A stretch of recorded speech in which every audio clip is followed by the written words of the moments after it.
And but 548, our sister squadron, they lost 2 pilots and naturally 2 spits on the way up. How were they lost? 2 pilots killed. They crashed. So we were lucky. Do you know the problem that they had, or do you know the problem, Doug, that they had? No, I don't. He's like me, he can't remember. We probably did the Well, time.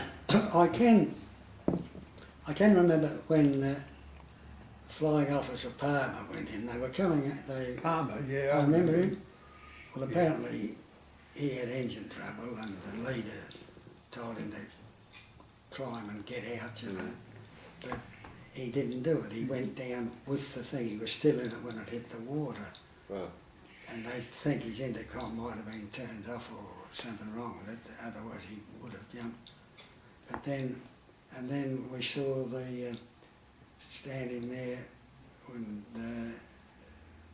4 of them were coming over to relieve us, relieve the 4 pilots at Truscott, and we're there, they were manoeuvring into position. We're coming over. One of them had a bit of engine trouble, and so he, leader or something, and he shifted to the back, and when they got to Truscott, they were starting to, get back to their original positions, and 2 of them collided, and we're standing there watching them. I actually thought that, I never said it, but I thought they were messing about, Yeah. That's what it looked like from down on the ground, but it was 2 of them manoeuvring for position, and one came up under the other, and in they went.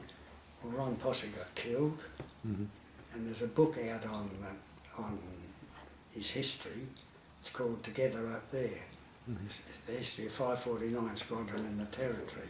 Right. And Posse's cousin, who Ted met, came out, or he lived in Mornington, an English gentleman, and he wrote this book, and of course he did all his investigations of what happened, why he got killed. And he got killed, and Les Bushell managed to get out just in time, because it was about 2,000 feet, I think, when that happened. Yep. And he managed to get out and parachute open just in time. He's still alive in England today. Yep. So we saw a bit of, Do they, a bit of stuff you didn't want to see, actually. But When Palmer went into the drink, I remember it well, because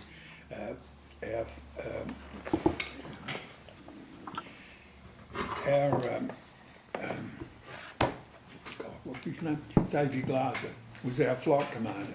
He was in charge, and Palmer called him and said, "I've lost oil pressure." Well, the thing with the Spitfires, they had a light, and either it was on, it was off.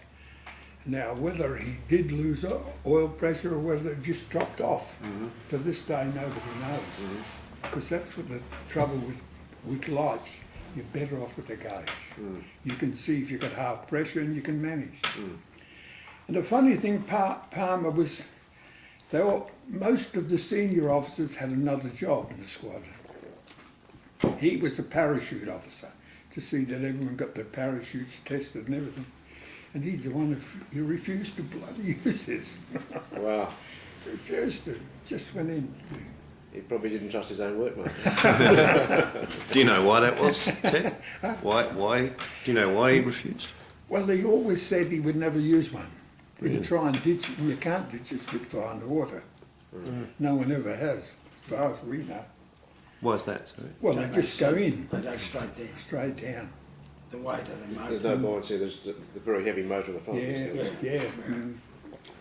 Yeah. That's So, what how far offshore did Palmer get in? He wasn't that far off because Davey 3 said or to 4 him, miles, I suppose. bail out and we'll notify SC Rescue in Darwin. They'll come and get you. Yeah. But he just ignored it. This is off Truscott, just offshore from Truscott. They were flying over to Truscott.